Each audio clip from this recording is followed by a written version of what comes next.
There are 100 shares available,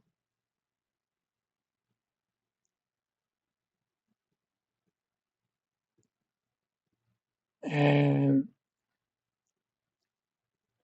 I own 21 shares. Okay,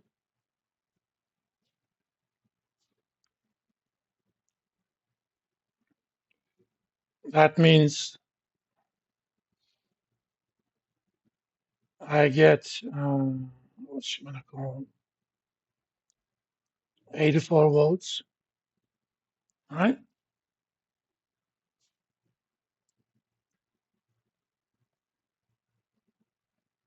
the rest of the shareholders get 319 votes, and they are also free to distribute their votes any way they like. But if I vote um, all my 84 votes, 316, I'm sorry, for one candidate, no other four candidates can get more than 84 votes. Think about it. 316 divided by 4. What's that number? 75, 79. So the minimum, maximum, the least vote getting candidate can get is 79. So they cannot beat me. So this allows me, even though I only own slightly less than 20% of the company, I can guarantee at least one director in my name. In fact, the general rule is if N seats are available,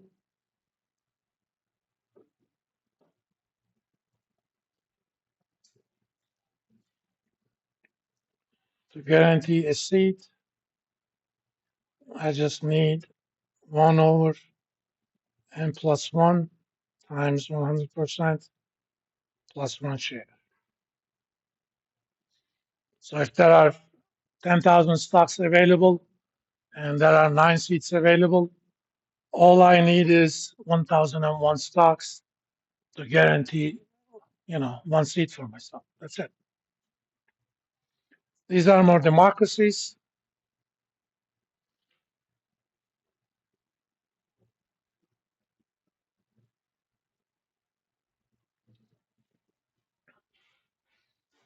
One of the reasons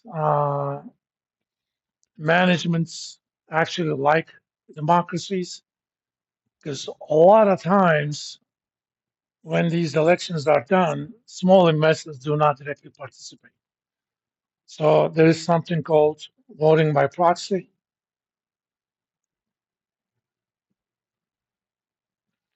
You designate somebody to vote using your votes, using your shares.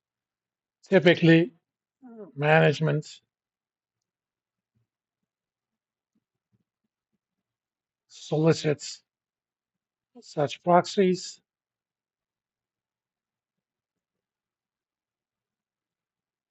which means in democracies,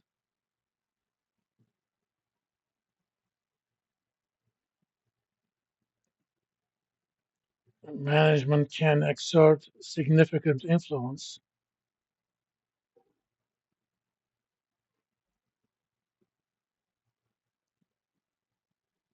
on the board elections, essentially capturing the board.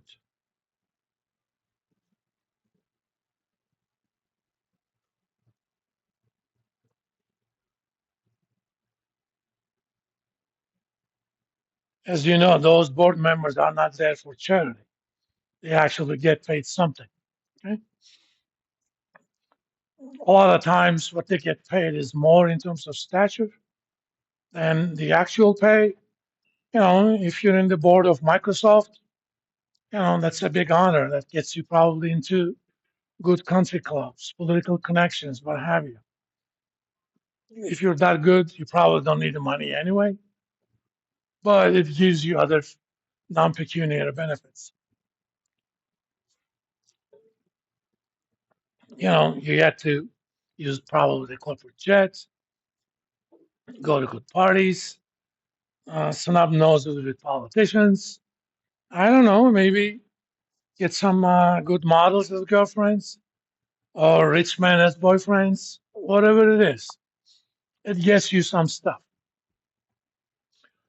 The difference between the management and shareholders, managements, technically speaking, are working for the shareholders, but if they can, they would rather follow their own ideals. Sometimes they think whatever that's good for them is good for shareholders. Sometimes that's true, sometimes that's not. But if management can actually capture the board, that's not necessarily a good thing. Um, Before 2008 crisis, in 2006, New York Stock Exchange became a publicly traded company. They hired a CEO. This guy used to be something to something. I don't remember now. Of course, as you know, there was a big crash in 2008.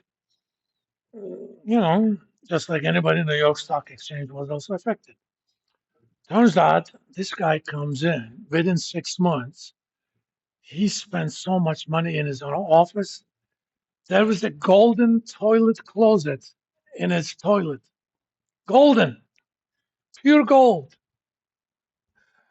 Why is that any good for the shareholders? I don't know. Maybe he thinks he was crapping gold. Who cares? But when management is not under the threat of being fired by the board, they tend to do these things a lot more liberally. For a lot of reasons, they spend money on an expensive jet, or they spend money on political causes, and their shareholders may or may not be agreeing with those political causes. This happens on both sides of the aisle, you know, right wing or left wing. Do you really think that Tesla shareholders were that happy that Elon Musk helped out Trump administration a lot? Probably not. Similarly, some of the Coca-Cola shareholders probably were not too happy that Coca-Cola helped out with the Democrats as well. So just because your CEO does something does not necessarily mean you agree with it. But if you don't have the means to get rid of those guys, you can't. That's one of the reasons, especially corporations that are on the innovative side, the founders, if they are still there, they have these special classes of shares so that they wouldn't be captured by the board.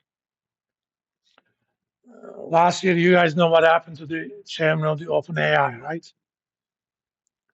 What was his name? Sam Altman? The guy who pretty much started OpenAI and the ChatGPT, they fired him. Why? Because he didn't have the control. Now, later, Microsoft bought some of it. Huh? No, Microsoft did. Yeah. I mean, I don't think that was really a great investment for Microsoft, but they made some money out of that. Because Microsoft does not have that kind of innovative culture. I mean, Google does. NVIDIA does, but they do more on hardware than the software. Facebook, I'm not sure. But either way, since he didn't have the control over the board, he was the founder. He was pretty much the brains behind the whole thing. They just fired him. It was that simple. Today, try to fire one of the Google, try to fire Mark Zuckerberg. Whether you like him or not, you cannot, because he has the control over the board. I mean, maybe he's doing too much with this virtual reality and that kind of stuff. Who knows? But that's his vision. He wants to do that, and he took the hit to the share value for that. But that was his choice, and his shareholders knew this. They knew that Mark Zuckerberg had the control, and typically there is actually some discount to those kinds of shares. But it's also a good thing. I'll give you an example about the corporate culture of Microsoft.